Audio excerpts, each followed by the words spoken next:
Let's introduce you to State Senator Michele Reagan and candidate for Secretary of State, Republican. And Senator, welcome to the show. Thanks for being with us. I really appreciate it, Michele. Well, thank you. I appreciate it. We're trying to, I think people are saying, we're down here in southern Arizona. You probably know that. It's south of the Gila. If you just take I-10 south, you'll probably find us down here. But we don't follow, the northern Republicans as closely as we should. But I do want people down here to know you. And they do know you from your work in the legislature. But tell people about yourself, if you will, where you grew up, where you were educated, a little bit about your life very quickly. We'll do a quick bio. Quickly. Well, no, take as much time as you like, please. I grew up in the south suburbs of the Chicagoland area, went to Illinois State University, moved out here with my family 3 days after I graduated from college to open up a business, and it's what I call not the American dream, but the Arizona dream. It's something we couldn't have done successfully had we stayed in Illinois. Overregulated, overmandated in Illinois and in many states. And so we came to Arizona, opened up a sign shop called Fast Signs. You do have some of them in southern Arizona.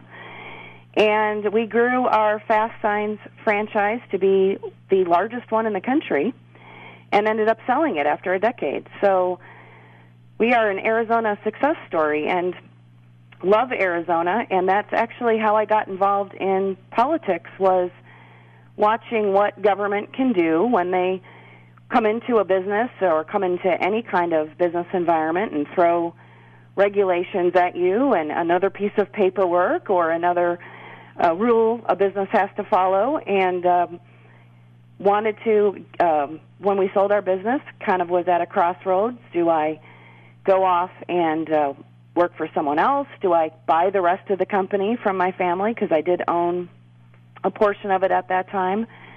Ended up selling the part that I did own and saying, that's it, I'm going to run for office. I do not want Arizona to turn into Illinois or California or the place that we came from.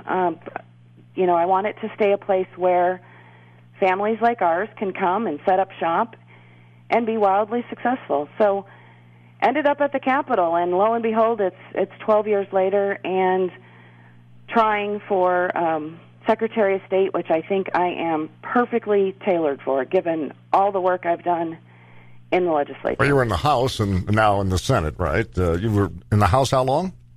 I was in the House for 8 years, and now I'm finishing up my 4th year in the Senate. And I've had a really unique kind of run in the House and the Senate in the sense that I've focused on 2 main areas of law. When I was in the House, I fought really hard to get on the Commerce Committee. It's kind of a hard committee to get on because everybody wants to be on Commerce. It follows a lot of issues, a lot of bills. It's a fun committee. It's a powerful committee. And not only was I able to get on that committee, but within 2 years I was able to be the chairwoman of that committee. And I remained the chair throughout my tenure in the House. And then when I transitioned over to the Senate, I was the vice chair of the Commerce Committee, and then I was given a new role, which I'm particularly passionate about and is the reason why I'm running for Secretary of State. I was given the role of being the chairwoman, the first chairwoman that Arizona's ever had, of the Elections Committee. And if you look at what the Secretary of State's office is, the day-in, day-out functions, now everybody looks at the Secretary of State and says, oh, it's next in line to the governor. And that is true. But what the office is every single day is it does 2 main things. It handles a lot of business functions in the state, and it oversees the state's election system. And so if you look at what I've done the last 12 years for the state at the Capitol, it's been economic issues and economic legislation, and the last 4 years, election law and election legislation. So I'd like to say I almost feel like I've been preparing for this without even knowing it for a very long time. So I feel like I would make an excellent Secretary of State where I could almost walk right in and be able to perform quite well with knowing exactly what that office does. Obviously, as I've been doing their legislation for many years. Well, with this background, you certainly understand politics. It's three-way. I understand, unfortunately, that too well. Three-way race for the nomination, if I'm not mistaken. Obviously, you're going to have Will Carden in this, who's heir to a fortune and will spend, I don't know, he's always told me whatever it takes, and that's what he said when he ran against Representative Flake for the United States Senate. Justin Pierce, also a legislator. It's amazing to me. Carden, I've always tried to figure out, what is this guy all about politically? And I really don't have the answer to that, other than the fact that I've got the money, and I guess I'd rather do this than buy a yacht or 2 yachts or 10 yachts or something. But and for Pierce, I'd rather have a yacht. Yeah, well, I'll tell you, if you and I had his money, we'd be in the Bahamas right now, off one of the islands. One of the things that's well, I believe in free market, and I believe in if it's his money, and he certainly can choose to do whatever he wants with it. So I make a practice of not saying anything negative about my opponents, which does make me strange, I will admit, in the political landscape.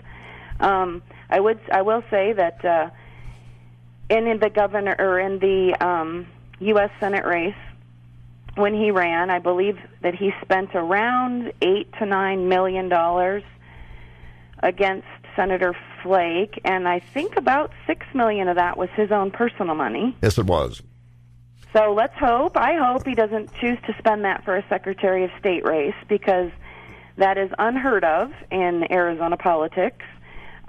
These are traditionally, for the past 20, 30 years, I don't know that anyone's ever spent more than probably $100,000 for this race, and so the ante has been upped, I suppose, is the best way.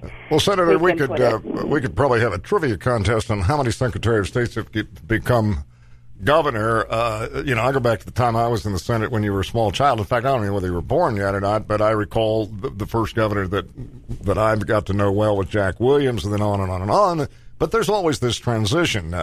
Wes Boland dies, somebody leaves, Raul Castro resigns. The Secretary of State is the Lieutenant Governor of Arizona. So let me ask you quickly, and I want to get to some other issues about the Secretary of State's office, but what qualifies you? We talked about your qualifications for Secretary of State. What qualifies you to be the governor of the state of Arizona?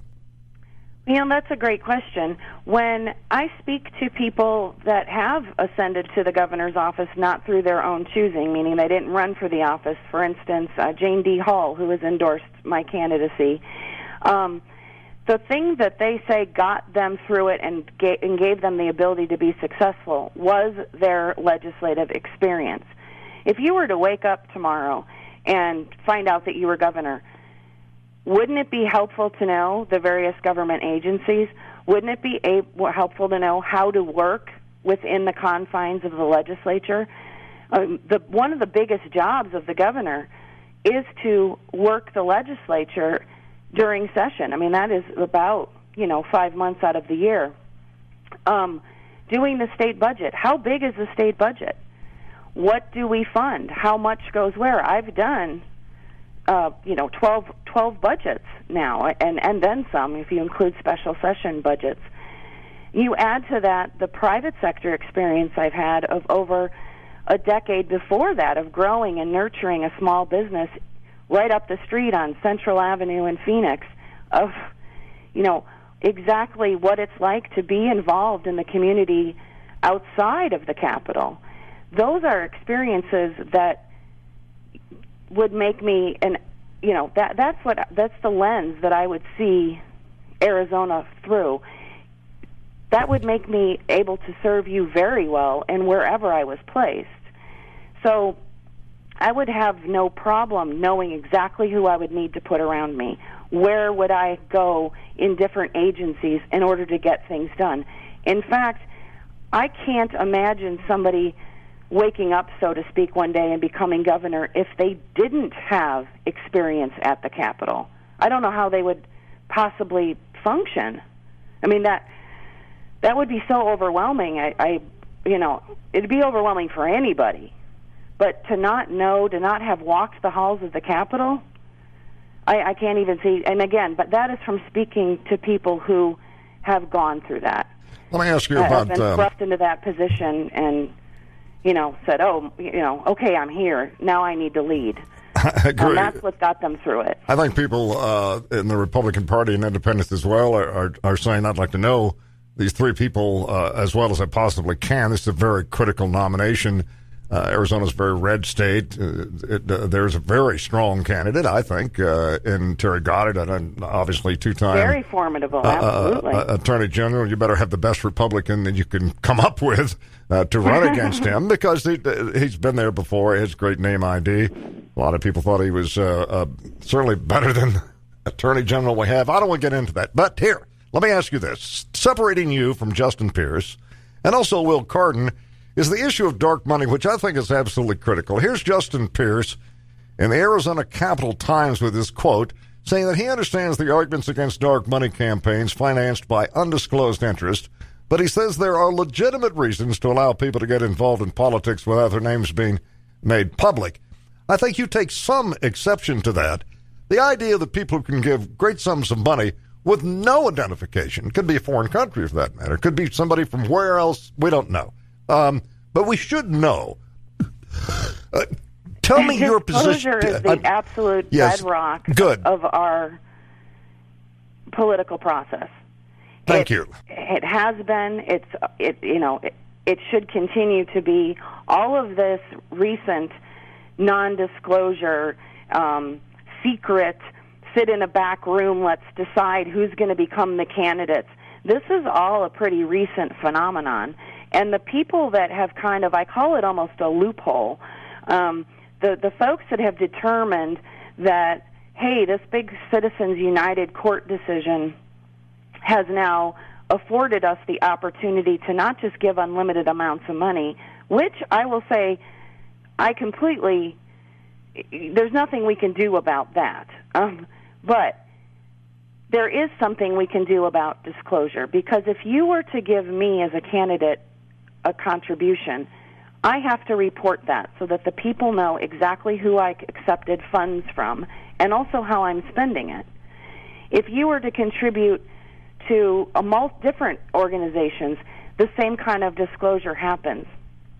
But they found a loophole. They found a certain type of organization that you can set up with the IRS where disclosure is not needed. It's a loophole that needs to be closed. Every state is looking at ways to close it. And the people in Arizona, the few chosen ones that think that doesn't need to happen in our state, are crazy. Because the people are going to demand it. And when they do demand it, what we're going to end up seeing if we, the legislature and elected officials, do not take care of it, is we're going to see a ballot initiative.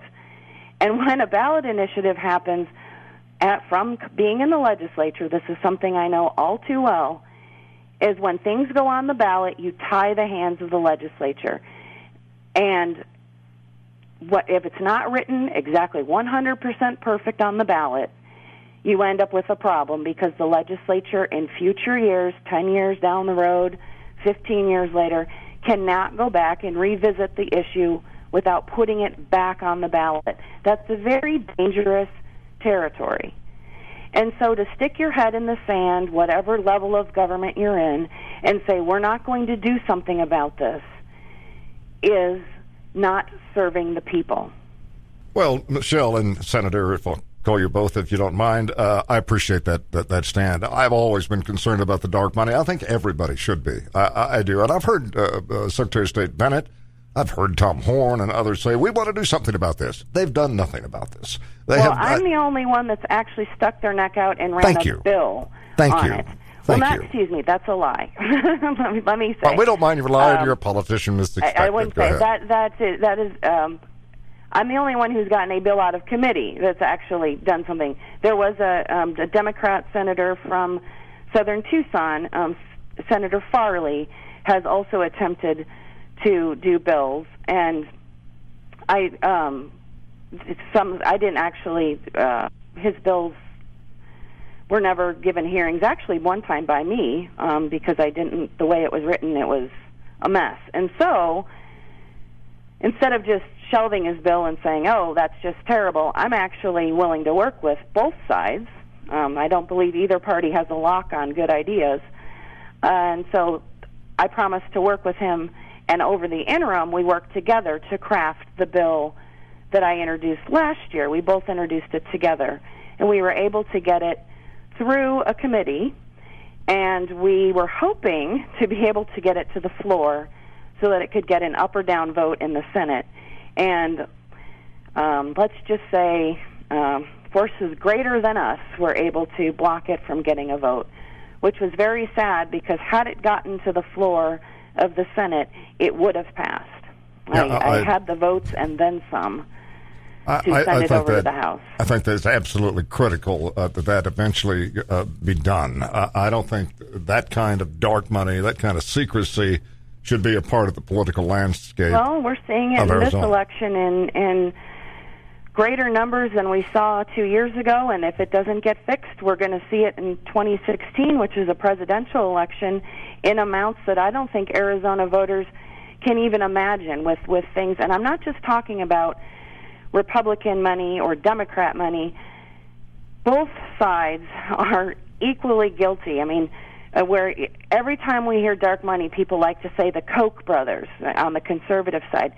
The Koch brothers are paupers compared to the George Soros groups, and compared to the Hillary PAC is supposed to be one of the largest PACs ever set up in this country. And you are absolutely correct.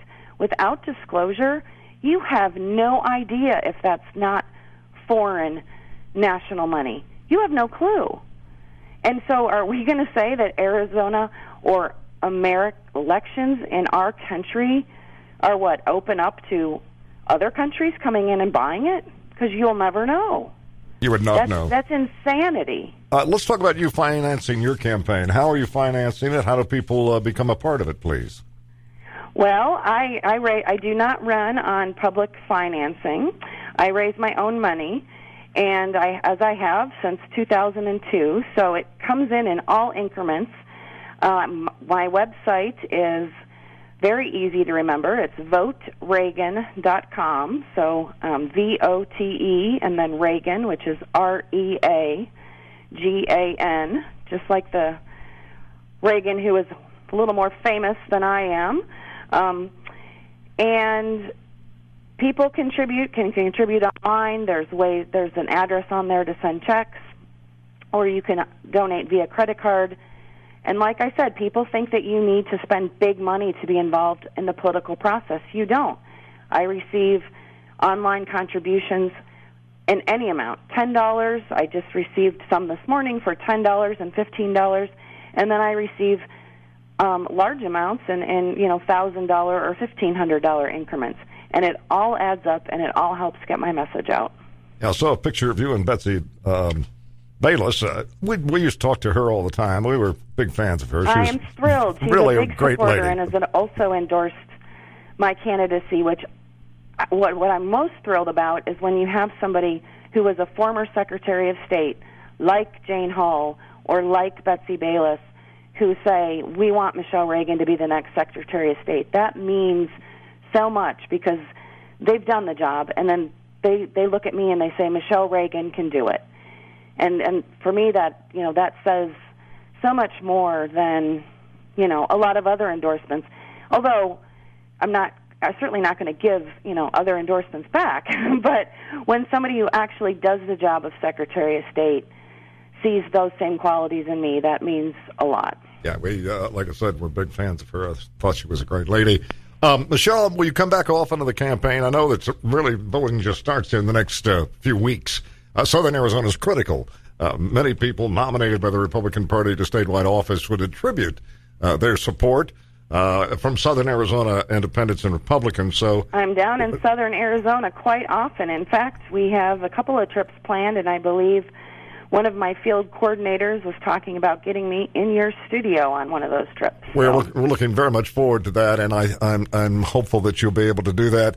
Thanks for the time you spent with us today. Congratulations for running, and I appreciate it. I've been in your office, by the way. I used to go to the Capitol, do a couple of weeks of broadcasts from up there, and I remember meeting you. I think you were in the House then, if I'm not mistaken. But been anyway, there so long. the years go by so quickly. It's just hard to remember them all. Well, I look forward to seeing you again soon. Okay. Thank you, Senator. I appreciate it. And we will meet again very soon here. Thanks for being on our show today. Looking forward to it. Thank you. Michele Reagan, State Senator, candidate for the Secretary of State's office for the state of Arizona. She is a Republican.